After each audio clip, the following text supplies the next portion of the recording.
अगर इस तस्वीर को देखकर कुछ भी अजीब नहीं लगता तो फौरन ये वीडियो बंद कर दें। अगर यह तस्वीर आपको असहज करती है तो आगे देखें। मैं आज एक बहुत डरावना राज बताने वाली हूँ जो मैंने बीते एक दशक में खोजा है। लेकिन उससे पहले मुझे अपना आज का लक्ष्य पूरा करना है। ये साधारण सी यूनिफॉर्म पहने लड़की छोटा श्वांग बहुत सोच समझकर मेरा ट्रैकिंग टारगेट बनी है। सुनने में अजीब लगेगा, मैं कोई साइको नहीं हूँ, क्यों ट्रैक कर रही हूँ ये आगे विस्तार से बताऊंगा। ये सब मेरे बचपन के अनुभवों से जुड़ा है। श्वांग नहीं सुंदर, न सबसे अलग, औसत कद, बिना याद रहने वाली शक्ल।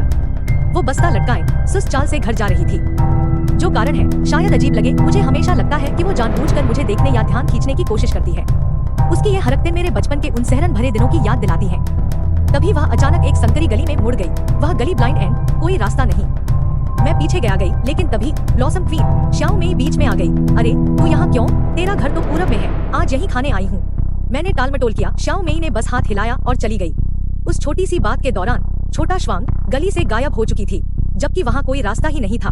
क्या वो उड़ गई? मेरे शरीर पर सर्द पसीना आ गया। मुझे पता था आज का मकसद पूरा हुआ। फिर एक बार उस अनदेखे डर की दैनिक आमद हुई। अब उस राज की बात जिसका जिक्र ऊपर किया, बचपन की बात। शायद यकीन न करें, पर उस दिन मैंने सच में अजीब चीज महसूस की थी। एक बार समर हॉलिडे में मैं और कुछ दोस्त चेन चेन श्वांग, वांग श्वे, लियू लियान, है श्याम समुद्र के किनारे खेलने गए। पानी में उछलते खेलते अचानक लहरें तेज हो गई और गहराई बढ़ने लगी। मैंने सबको बाहर निकलने को कहा, पर सब मस्ती में थे। मेरी बात किसी ने न सुनी।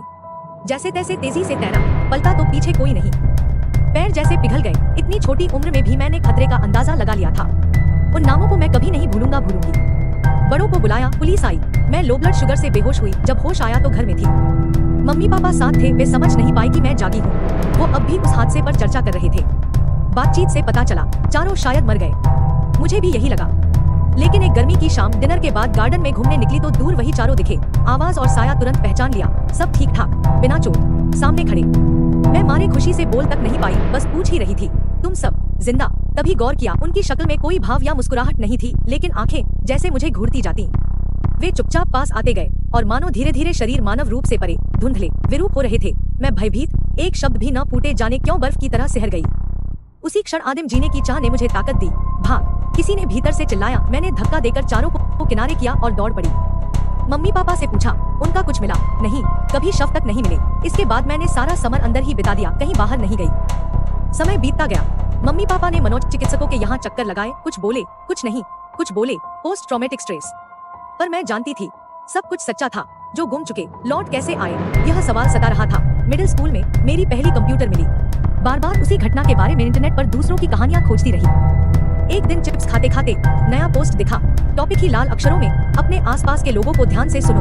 उसमें बताया गया, जापानी विशेषज्ञ मोरी 1970 द्वारा अनकैनी वैली सिद्धांत की, जब कोई मशीन या पात्र मनुष्यों के जैसा दिखने लगे लेकिन असली न हो तो इंसान को असहजता, डर और अप्रियता होती है। मन में ख्याल आया, कहीं ये सब उस भयावहता का कारण तो नहीं? क्या अलग लोग सचमुच हमारे समाज में छुपे हैं? पोस्ट में दावा था, ऐसे गैर मनुष्यों ने इंसानियत में घुसपैठ कर ली है और वो विकसित होते जा रहे हैं। कमजोर गुम हो जाते हैं, बाकी और भी मानव दिखने लगते हैं, पर भीतर से कभी नहीं बदलते। उन्होंने कई किस्से गिनाए, शक्ल, सूरत, आवाज, व्यवहार, सब कुछ सतह पर सामान्य, पर एकदम अजनबी आत्मा। नीचे कमेंट में लोग बोले, अब नॉर्मल होना भी गुनाह है, मैं भी औसत हूँ, तो क्या मैं वह हूँ?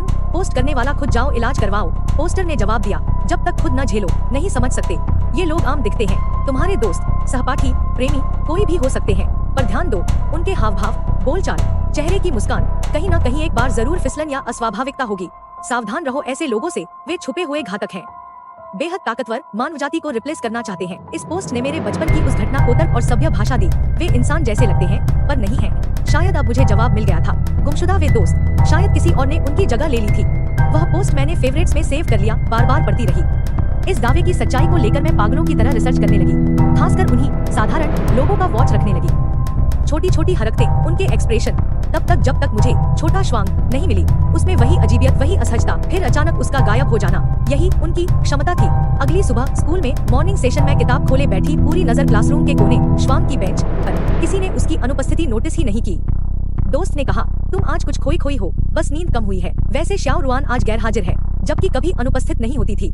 श्वांग रात भर घर भी नहीं आई। मेरी बेचैनी और बढ़ी।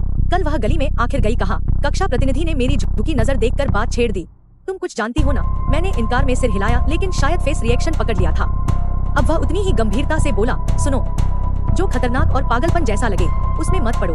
Curiosity kills the cat. सुना है अपने लिए तो मेरे जैसे एक और बंदा लीग, वह गुम हो गया। मैंने साफ कह दिया, फिर से उस तरफ मत जाना, समझ गई ना। मुझे यकीन था कक्षा प्रभारी कुछ जानता है, पर कुछ और सवाल करने ही वाली थी कि शिक्षक टेस्ट पेपरों के साथ आ गया। पूरा दिन बीत गया, दोबारा बातचीत का मौका नहीं मिला। शाम होते होते जब घर पहुंची, घर खाली था। माँ पापा दोनों देर से आने वाले थे। रात 10 बजे बाहरी गेट पर दस्तक। इस वक्त कौन हो सकता है? क्या पेरेंट्स अपनी दवाइयाँ भूल गए? मैं धीरे धीरे आगे बढ़ा, फिर ठक ठक और जोर से दस्तक। दरवाजे के बाहर बिल्कुल अंधेरा था, पीप होल से कुछ नहीं दिख रहा था। क्या घर में हो? क्या घर में हो? मुझे पसीना छूट गया क्योंकि ये आवाज गायब हुई शिव श्वांग की थी। अब दरवाजा पीटने की आवाज और भी तेज। श्वांग ने मुझे ढूंढ लिया था, लेकिन उसे मेरे घर का पता भी नहीं होना चाहिए था। डर के मारे में एक आवाज नहीं निकाल सका। जल्दी दरवाजा खोल, मुझे पता है तू घर में है। बाहर से श्वांग ने सिर और हाथों से दरवाजा ऐसी रफ्तार में पीट रही थी जो सामान्य इंसान सोच भी न सके। डर के मारे वापस दौड़कर अपने कमरे में चला गया। पता नहीं कितना वक्त बीता, तब जाकर बाहर की आवाजें शांत हुई। कपकपाते हुए खड़ा हुआ, खिड़की के पर्दे हटाने गया ही था, देखा श्वांग बाहर स्ट्रीट लाइट के नीचे थी। उसने धीरे धीरे सिर उठाया और अपनी गहराइयों में खींचने वाली आंखें मुझ पर टिकाई। चेहरे पर वो डरावनी हंसी, जैसे रो भी रही हंस भी रही। ओ, क्या मैंने तुझे डिस्टर्ब कर दिया? इसी के बाद मेरी आंखों के आगे अंधेरा छा गया। जब होश आया, मैं अपने बिस्तर पर था, थी जैसे फिर से बेहोश हो गया था गई थी। और ये वही अजनबी सा अनुभव था जो मैंने 10 साल पहले पहली बार महसूस किया था। बाहर से पापा मम्मी बात कर रहे थे। घड़ी देखी, सुबह 6 बज रहे थे। मैं बिस्तर से कूद पड़ी। मुझे जानना था मेरी बेहोशी के बाद क्या हुआ, पर पेरेंट्स बोले कुछ नहीं, तुम तो अपने बिस्तर पर सो रहे थे। अब साफ था, सच जानना है तो उससे मिलना होगा।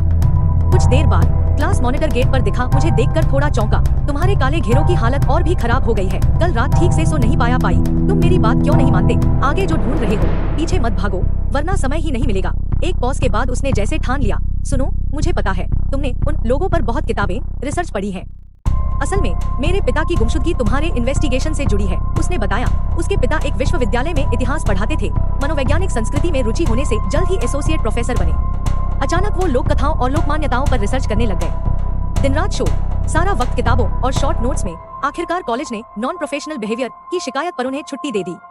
अब वो घर पर लगातार एक कॉपी में कुछ लिखते रहते थे। मैंने एक दिन वो कॉपी तलाशी। उसमें एक बेहद पुरानी कहानी थी। प्राचीन काल में एक शक्तिशाली व्यक्ति रहस्यमय बीमारी का शिकार हुआ। फिर किसी साधु ने उसे एक दिव्य दवा दी जो लेते ही वह ठीक हो गया। मगर ठीक होते ही उसके फैसले और व्यवहार बदल गए, यहाँ तक कि उसने समूची दुनिया को युद्ध में झोंक दिया। उस डायरी में कुछ उलझे चित्र भी थे, कोई फफूंदी जैसी संरचना, और उनके नीचे थी कुछ बहुत पुरानी रहस्यमयी लिपि। न जाने क्यों वो लेख पढ़ते ही मेरे दिमाग में कोई अनजाना अंधकार, गहरे नरक की अनुभूति होने लगी। वही गड़बड़ी और मैं फिर से बेहोश हो गया गई।